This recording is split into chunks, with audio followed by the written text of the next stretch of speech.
अस्सलाम वालेकुम dear students. ये वीलॉग आई कैप की न्यू स्कीम 2021 के हवाले से है। सिंस जुलाई जब से ये ड्राफ्ट स्कीम पब्लिक हुई तब से मेरे स्टूडेंट्स इस बात के मुंतज़िर थे कि उनको इस स्कीम के बारे में बताया जाए, लेकिन मुझे ये लगा कि ये इररिस्पॉन्सिबल स्टेटमेंट्स होंगी जिस तरह से सोशल मीडिया पे इस तरह की वीडियोस बनाई गई और चलाई गई और बच्चों को मशवरा दिया गया कि आप फला एग्ज़ाम छोड़ दें चूँकि न्यू स्कीम इंट्रोड्यूस हो चुकी है।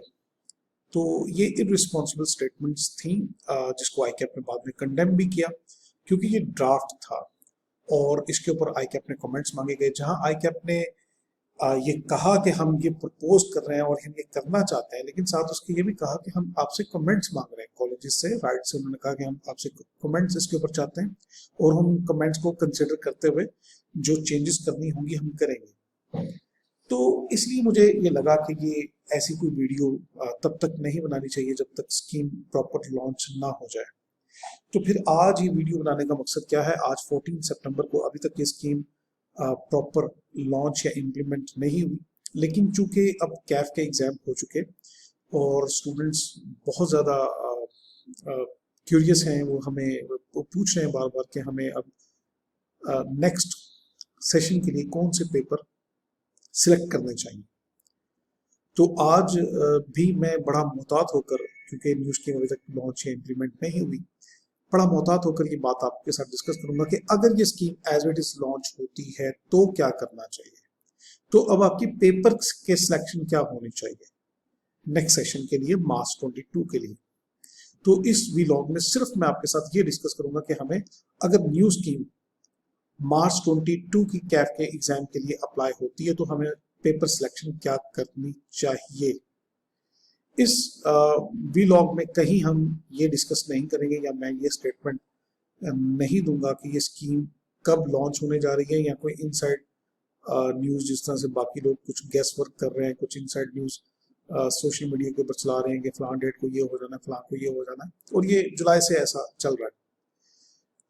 मैं कहीं आपको ये नहीं बता रहा कि इसमें न्यू स्कीम कब लॉन्च होने जा रही है और क्या एज इट इज़ होगी, क्या इसमें कुछ चेंजेस होंगी, क्या प्रपोज चेंजेस हो सकती हैं। इससे कतई नज़र इसको बिल्कुल एक साइड पर रखते हुए हम थोड़ी देर को एज्यूम करते हैं कि ये scheme as it is launch हो जाती है और मार्च 22 के कैफ के एग्जाम के लिए इम्प्लीमेंट हो जाती है, तो हमारा अब इस वक्त पेपर की सिलेक्शन क्या होनी चाहिए। सबसे पहले हम इसमें ये देख लेते हैं कि कैफ में अब एग्जाम सब्जेक्ट कौन कौन से होंगे और पेपर कौन कौन से होंगे। इसमें दो ग्रुप में कैफ को डिवाइड किया गया, group A and B. A में 4 पेपर, कैफ 1 financial accounting and reporting 1, 2 taxation, 3 cost management accounting and 4 business law. Group B में FL2 मैनेजरियल फाइनेंशियल एनालिसिस, जो कि बिल्कुल न्यू पेपर है, इससे पहले कैफ में ऐसा कोई पेपर नहीं था। हाँ, इसमें कुछ BM का पोर्शन ज़रूर है, लेकिन इसमें फाइनेंशियल और कॉस्ट का पोर्शन भी शामिल किया गया, तो एक बिल्कुल एक न्यू चीज़ जो है वो एमर्ज हुई यहाँ पे। Kaif 7 company law and Kaif 8 audit and insurance. तो जब ये स्कीम इम्प्लीमेंट हो जाएगी और हम ये एज्यूम करें कि एज इट इज़ इम्प्लीमेंट हो जाएगी, लेकिन ये कोई मैं आपको कोई न्यूज़ नहीं दे रहा कि ये एज इट इज़ इम्प्लीमेंट होने जा रही है, ये बिल्कुल मैं आपको न्यूज़ नहीं दे रहा, सिर्फ और सिर्फ एज्यूम कर रहे हैं कि अगर ये लॉन्च हो जाती है तो क्या होगा। तो इसमें आई कैप के रूल के मुताबिक, इस स्कीम के रूल के मुताबिक 3 पेपर आपको एटलीस्ट एक ग्रुप में से पिक करने हैं। और फॉर एग्जांपल आप ग्रुप ए में से 3 पेपर पिक करते हैं, ग्रुप बी आपका अनलॉक तब होगा। अनलॉक का मतलब है कि आप ग्रुप बी में तब एंटर हो सकेंगे जब आपके एटलीस्ट ग्रुप ए के 2 पेपर पास होंगे, और ग्रुप बी में भी आप एंटर होंगे तो ग्रुप बी के भी एटलीस्ट 3 पेपर आपको देने पड़ेंगे, 3 पेपर आपको सिलेक्ट करने पड़ेंगे। तो ये ग्रुप ए से ग्रुप बी में प्रोग्रेशन का रूल एक दफा फिर इसको देख लेंगे, टेक्निकल है कि 3 पेपर आपने कम से कम ग्रुप ए में से रखने हैं और इसमें से कम 2 पेपर पास करके आप ग्रुप बी को अनलॉक कर सकते हैं, ग्रुप बी में एंटर हो सकते हैं। और ये एक नॉर्मल स्कीम का रूल है, लेकिन इस दफा एक चैलेंज आने वाला है ट्रांजिशनल प्रोविजन में। ये ट्रांजिशनल पीरियड में जब आप ओल्ड कैफ से न्यू कैफ स्कीम में अब दाखिल होंगे, तो एक चैलेंज ये आने वाला है कि अभी स्टूडेंट जो कंपनी लॉ का पेपर दे रहे हैं या दे चुके हैं, उनका ग्रुप बी ऑलरेडी अनलॉक हो चुका हुआ है, क्योंकि जो अभी आपने बी लॉ का पेपर दिया है उसमें कैफ 4 बिजनेस लॉ और कैफ 7 कंपनी लॉ दोनों ही आपने इनफैक्ट पास कर लिए होंगे। जब अगर आपका ये कैफ 2 जो ओल्ड स्कीम का कैफ 2 यानी कि लॉ पास होता है, सॉरी कैफ 3, अगर आपका ओल्ड स्कीम का लॉ पास हो जाता है तो आपको न्यू स्कीम में लॉ के दोनों पेपर एग्जाम्प्ट हो जाते हैं। तो दोनों पेपर एग्जाम्प्ट होने का मतलब है ग्रुप बी आपका अनलॉक हो गया। तो ऐसी सिचुएशन में क्या आप ग्रुप बी के पेपर दे सकेंगे या नहीं दे सकेंगे, इसके ऊपर आई कैप कोई गाइड करेगा, जिसके ऊपर अभी फिलहाल कोई गाइडेंस मौजूद नहीं है। तो खासतौर पे वो स्टूडेंट जिन्होंने एएफसी से प्रोग्रेशन करके कैफ 1 2 3 में आए थे लास्ट सेशन में, उन्होंने कैफ 1 और 2 मेजोरिटी ने स्किप किया। बहुत कम बच्चों ने कैफ 1 और 2 के एग्जाम दिए, लेकिन लॉ का मेजोरिटी स्टूडेंट्स ने एग्जाम दिया, तो उनके दोनों ग्रुप अनलॉक हो चुके हैं। तो उनके ऊपर ग्रुप बी में एंटर होने वाली जो शर्त थी कि कम से कम 2 पेपर पास होने चाहिए, वो अप्लाई होगी या नहीं होगी, आई कैप इसके ऊपर बाद में गाइड करेगा जब ये स्कीम इम्प्लीमेंट होगी। ले जी, ये हमारे पास ये 2 ग्रुप हैं, उनके 2 पेपर सामने हमारे सामने आ गए। अब हम डिस्कस करते हैं कि अगर आपके ऑटम 21 तक कौन कौन से पेपर पास हैं, तो फिर आपको नेक्स्ट स्प्रिंग 22 में कौन कौन से पेपर सिलेक्ट करने चाहिए। इसके लिए एक छोटी सी मैंने यहाँ पे एक छोटी सी कोशिश की है, जिसमें मैं एक आइडिया लगाया है कि कौन से पेपर आपको सूट करेंगे और कौन से पेपर आपके लिए अलाउ हैं, जिसको आप कर सकते हैं। मतलब डेफिनेटली आप ग्रुप बी के पेपर नहीं देंगे, पहले ग्रुप ए के पेपर देंगे अगर आपका एएफसी जस्ट पास हुआ है या आपने कैफ 3 का पेपर दिया है। तो एक ये छोटी सी वर्किंग मैंने की है, ये वर्किंग एक जस्ट गाइडलाइन है। आप इसके अलावा भी पेपर सिलेक्ट कर सकते हैं जो इस स्लाइड पे मैंने लिखे हैं, लेकिन आइडियल सिचुएशन यही है कि आपको इन पेपर की सिलेक्शन के साथ प्रोग्रेशन करनी चाहिए कैफ में। तो इस स्लाइड में आपको टेबल की 2 साइड नजर आ रही है। आपके ऑलरेडी कौन से पेपर पास हो चुके हैं या पास हो जाएंगे, expected to pass in old scheme. तो आपको मार्च 22 में कौन से पेपर रखने चाहिए। अगर आपका कोई भी पेपर पास नहीं है, जस्ट एएफसी पास है, या आपका कैफ 4 यानी कि बीएम पास है, तो आपको कैफ 1 न्यू स्कीम का, कैफ 2, कैफ 1 मीन एफआर 1। अच्छा, कैफ के कोड्स की अगर मैं बात करूंगा तो थोड़ी सी कंफ्यूजन होगी, क्योंकि ओल्ड स्कीम में कोडिंग कुछ और है, न्यू स्कीम में कोडिंग कुछ और है। तो कोडिंग के बजाय मैं सब्जेक्ट का नाम लेकर बात करता हूं। अगर आपका कोई भी पेपर पास नहीं है या आपका बीएम पास है ओल्ड स्कीम में, तो आपको न्यू स्कीम में एफआर 1, टैक्सेशन और बी लॉ रखना चाहिए। इसके अलावा आपके पास कोई चॉइस नहीं बनती, क्योंकि ये तीनों ग्रुप ए के पेपर हैं। ग्रुप बी में आप वैसे भी नहीं जा सकते जब तक आपका ग्रुप ए के एटलीस्ट 2 पेपर पास ना हो जाए। तो आपको ये 3 पेपर ही रखने हैं, इसके अलावा हमारे पास कोई चॉइस नहीं होगी। अगर आपका सिर्फ और सिर्फ कैफ 3 पास है, अब इस सेशन में ज्यादातर बच्चे ऐसे हैं जो एएफसी से जिनकी प्रोग्रेशन हुई थी कैफ 1 2 3 में, उन्होंने कैफ 1 और 2 स्किप किया। तो जिसका कैफ 3 पास है या कैफ 1 2 3 पास है, खाली कैफ 3 या कैफ 1 2 3 पास है, उसको रिकमेंडेड है कि वो एफआर 1, टैक्सेशन और सीएमए के पेपर वो मार्च 22 के लिए सिलेक्ट करेगा। FR 1, taxation and CMA, cost and management accounting, ये तीनों अगेन ग्रुप ए के पेपर है, तो वो ग्रुप ए के पेपर ही देगा। हालांकि उसका ग्रुप बी अनलॉक हो चुका हुआ है। अब यहाँ पे आई कैप की गाइडलाइन आने के बाद हम ये डिसाइड कर सकते हैं कि अगर वाकई ही हम ग्रुप बी अनलॉक कर चुके हैं और ग्रुप बी में हम एंटर हो सकते हैं, तो फिर मैं आपको ये सजेस्ट करूंगा कि आप कैफ 1 कैफ 2 के बाद कैफ 3 के बजाय आप MFA जो कि कैफ 6 है वो भी ऑप्ट कर सकते हैं। तो यहाँ पे कैफ 3 के बजाय हमारे पास कैफ 6 MFA की ऑप्शन भी बन सकती है, जो कि एक न्यू पेपर इंट्रोड्यूस हो रहा है। लेकिन ये बात प्रोविजनल है, ये बात ICAP इसको कंफर्म करेगा कि क्या ऐसा स्टूडेंट जिसका सिर्फ लॉ पास है, क्या वो ग्रुप बी का कोई पेपर दे सकता है, क्या ग्रुप बी में वो एंटर हो सकता है। अगर एंटर हो सकते हैं तो फिर मेरी सजेशन होगी कैफ 3 के बजाय कैफ 6 को प्लान किया जा सकता है, जो कि एक बड़ा रीजनेबल जो है वो हमारी सिलेक्शन बन जाएगी और कॉम्बिनेशन ऑफ कैफ 1 और कैफ 2 और कैफ 6 का एक अच्छा कॉम्बिनेशन बन सकता है। ओके, अब आते हैं जिन स्टूडेंट के सिर्फ कैफ 3 और कैफ 4 पास है। काफी सारे बच्चे ऐसे भी हैं जिन्होंने कैफ 3 के साथ इस दफा कैफ 4 दिया, क्योंकि उन्हें आइडिया था कि कैफ 4 की जगह MFA का पेपर आ रहा है तो BM पास कर लेना बेहतर है। ये इस तरह का मशवरा मैंने भी स्टूडेंट्स को दिया था और काफी बच्चों ने कैफ 3 और 4 यानी कि लॉ और BM अभी ऑटम 21 में दिया है। और जिनका ये पास हो जाते हैं उनके पास चॉइस होगी FR 1 की न्यू स्कीम में, टैक्सेशन की एंड कॉस्ट की।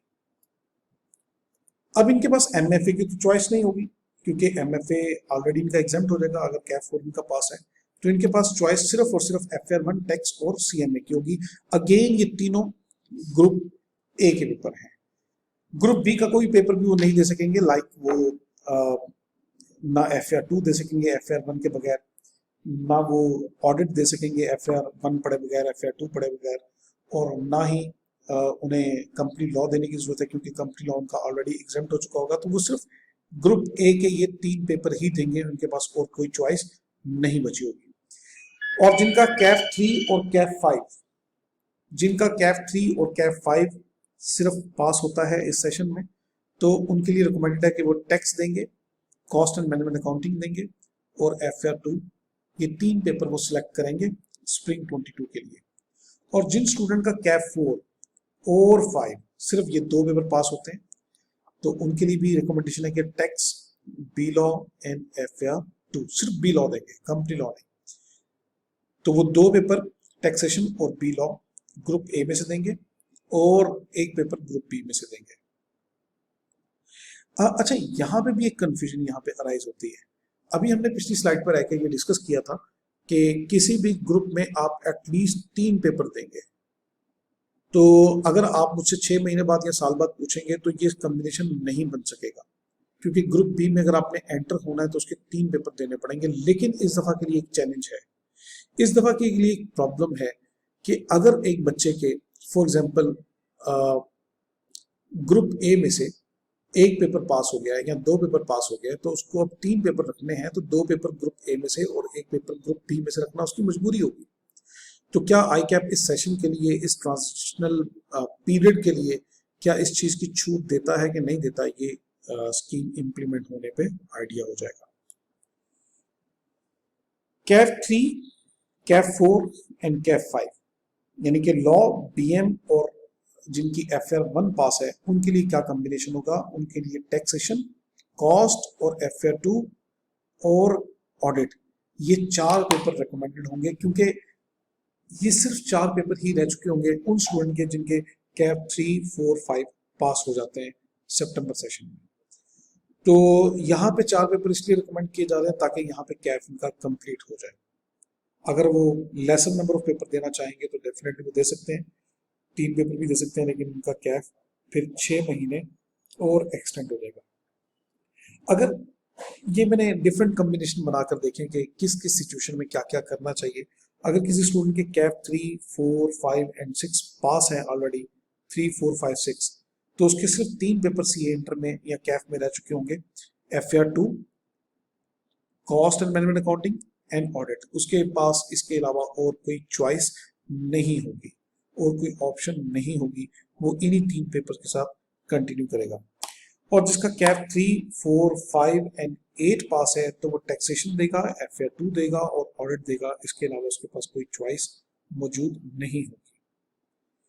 जिसका सिर्फ और सिर्फ कैफ 5 पेंडिंग है, अब इस स्लाइड पे हम बात कर रहे हैं कि जिसके पेंडिंग पेपर हैं, कौन कौन से पेंडिंग पेपर हैं, तो क्या क्या करना चाहिए।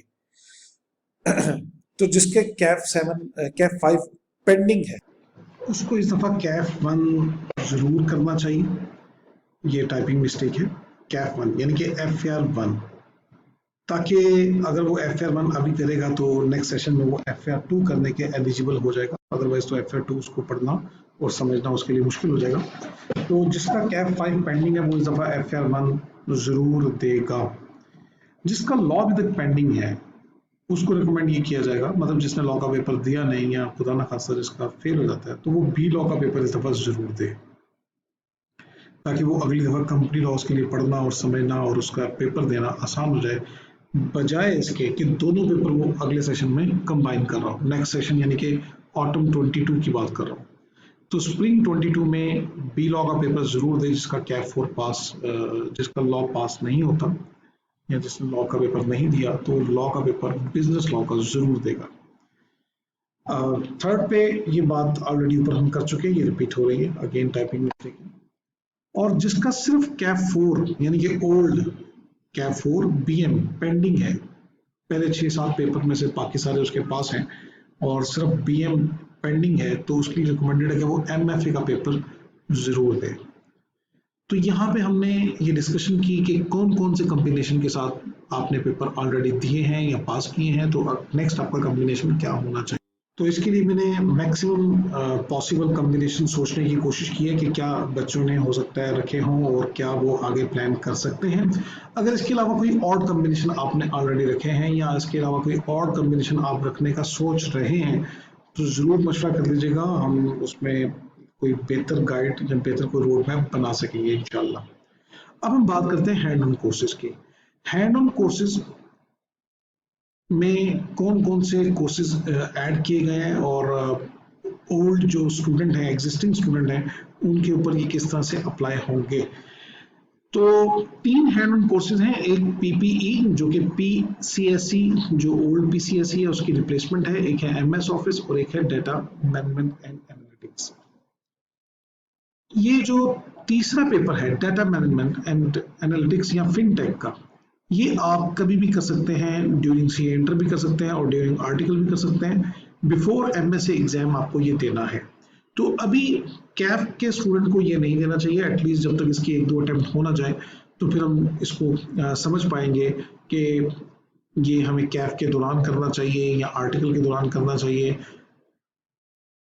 ये दोनों में किया जा सकता है, लेकिन इसका 1-2 सेशन होने के बाद 1-2 एग्जाम, क्योंकि इसके एग्जाम ICAP ने लेना है, तो इसके 1-2 एग्जाम गुजर जाने के बाद हम इसको असेस करेंगे कि क्या ये कैफ का स्टूडेंट इसको कर सकता है या कैफ के स्टूडेंट से इसका लेवल थोड़ा ज़्यादा है तो ये ड्यूरिंग आर्टिकल करना चाहिए। ये डिसीजन बाद में होगा। अभी हम बात करते हैं 2 कोर्सेज की, हैंड ऑन कोर्सेज की, PPE और MS ऑफिस। इसके ऊपर कंफ्यूजन ये थी, आज भी कुछ बच्चों ने मुझसे पूछा कि क्या PCSE हमें करना चाहिए ओल्ड स्कीम में, या PCSE और या PPE ये तो हम CA इंटर के बाद यानी कि कैफ के बाद भी कर सकते हैं ड्यूरिंग आर्टिकल MSA से पहले पहले। तो शायद ये स्कीम पढ़ने में बच्चों से कुछ गलती हुई, कुछ कंफ्यूजन हुई। जो आर्टिकल स्टार्ट करेंगे इस स्कीम को इम्प्लीमेंट होने के बाद, ये स्कीम आज इम्प्लीमेंट होती है, कल होती है, अक्टूबर में होती है, तो जब ये स्कीम इम्प्लीमेंट होगी उसके बाद आर्टिकल जो ज्वाइन करेंगे, डेफिनेटली भी सारे स्टूडेंट कैफ के जो स्टूडेंट्स हैं ये उस स्कीम के लॉन्च होने के बाद ज्वाइन करेंगे। तो जो बाद में ज्वाइन करेंगे इस स्कीम की इम्प्लीमेंटेशन के बाद, उनके लिए ये दोनों कोर्सेज कंप्लीट होना जरूरी है before they are registered for article. हाँ, जो ऑलरेडी आर्टिकल शुरू कर चुके हैं, यानी कि जो कैफ जिनका कंप्लीट है और ऑलरेडी वो आर्टिकल में रजिस्टर हो चुके हैं ऑलरेडी स्कीम को लॉन्च होने से पहले, तो उनके ऊपर ये बात अप्लाई नहीं हो सकती थी, इसलिए उनको छूट दिया है कि अपने कि वो MSA से पहले पहले अपने ये दोनों कोर्सेज कंप्लीट कर सकते हैं। तो MS ऑफिस की बात थोड़ी सी हम डेफर कर सकते हैं तब तक जब तक स्कीम लॉन्च नहीं होती, लेकिन PCSE की जो रिप्लेसमेंट है PPE, तो PCSE इस वक्त करना रिकमेंडेड है चाहे स्कीम आती है या नहीं आती। लेट हो, जब भी मर्जी इंप्लीमेंट हो, लेकिन जिसने पीसीएसई किया होगा उसको पीपीई एग्जेप्ट हो जाएगा। तो क्या अब एक कंफ्यूजन यहाँ पे या एक क्वेश्चन यहाँ पे अराइज होता है कि क्या हमें पीसीएसई ओल्ड स्कीम वाला करना चाहिए आजकल अगर हम कोई प्लान करें, या पीपीई का वेट करना चाहिए? तो मैं दोनों के एडवांटेज और डिसएडवांटेज आपके साथ डिस्कस कर देता हूँ। अभी जो पीसीएसई है इसका एग्जाम होता है राइटिंग स्किल के नाम से, इसके साथ राइटिंग स्किल का एग्जाम जुड़ा हुआ है। ये राइटिंग स्किल का एग्जाम पास करना जरूरी है, उसके बगैर आपका पीसीएसई कंप्लीट नहीं समझा जाता। और जो न्यू पीपीई है इसका कोई एग्जाम नहीं होना, नो एग्जाम। तो बाज़ाहिर ये लग रहा है कि न्यू पीपीई का हमें फायदा होगा, मतलब उसमें एग्जाम नहीं होगा। लेकिन इसका एक डिसएडवांटेज न्यू पीपीई का ये होगा कि ये 100 मार्क्स का होगा, 100 आवर्स का, सॉरी 100 आवर्स का कोर्स है। और जो अभी एग्जिस्टिंग पीसीएसई है जस्ट 50 आवर्स का है। और उसकी फीस आईकैप ने जो सेट की हुई है, तमाम कॉलेजेस यही फीस चार्ज करते हैं, इससे ₹1 भी ज्यादा कोई चार्ज नहीं कर सकता। तो 8500 फीस है। तो जब 100 आवर्स हो जाएंगे तो फीस एटलीस्ट डबल हो जाएगी, एटलीस्ट डबल हो जाएगी। तो इसका एक डिसएडवांटेज ये कि न्यू पीपीई का तो आपको 100 मार्क्स सॉरी 100 आवर्स का कोर्स अटेंड करना पड़ेगा और फीस भी आपको डबल पे करनी पड़ेगी। तो ये गोल्डन अपॉर्चुनिटी है, अगर आप न्यू स्कीम को इम्प्लीमेंट होने से पहले पहले पीसीएसई में रजिस्टर हो जाते हैं तो आप राइटिंग स्किल का पेपर दिसंबर में दे सकेंगे, तो आपको पीपीई का कोर्स नहीं करना पड़ेगा। जहाँ तक राइटिंग स्किल के एग्जाम की बात करें तो दिसंबर में वो होना है, उसकी बाकायदा स्केड्यूल में लिखा हुआ है आईकैप के। लेकिन वो एक बड़ा इजी पेपर है जिसमें तकरीबन 90% से भी ज़्यादा पासिंग रेट है। उसमें तकरीबन सारे बच्चे राइटिंग स्किल बड़ी आसानी से कर जाते हैं, तो उसमें बिल्कुल परेशान होने की या उसको सर पे सवाल करने की जरूरत नहीं है। तो इस वक्त जो पीसीएसई करना चाहते हैं उनके लिए गोल्डन अपॉर्चुनिटी है। न्यू स्कीम के आने से पहले पहले अगर आप रजिस्टर हो जाते हैं, रजिस्टर हो जाएंगे पीसीएसई के अंदर, और उसके बाद वो स्कीम आ भी जाती है तो आपको ओल्ड पीसीएसई ही कंप्लीट करना होगा, आपको पीपीई नहीं करना पड़ेगा। तो ये हैंड ऑन कोर्सेज के हवाले से है। और जब ये स्कीम इम्प्लीमेंट हो जाएगी तो आपके लिए एमएस ऑफिस करना भी लाजमी हो जाएगा during your CA enter, during Kaif. तो ये सारी हमने आज जो डिस्कशन की है ये कैफ के कम्बिनेशंस और हैंड कोर्सेज के हवाले से डिस्कशन की है। लेकिन ये सारी बातें तब काम आएंगी जब scheme as it is launch होती है और इम्प्लीमेंट होती है। अगर इसमें कुछ चेंजेस आती हैं तो फिर डेफिनेटली इन सारी बातों में कुछ ना कुछ फर्क के साथ ये अप्लाई होंगी, फिर हमें उसके मुताबिक अपना डिसीजन चेंज करना पड़ेगा। उम्मीद करता हूँ कि काफ़ी बातें आपको क्लियर हो गई होंगी आज के इस व्लॉग से। Thank you very much and Allah हाफिज़।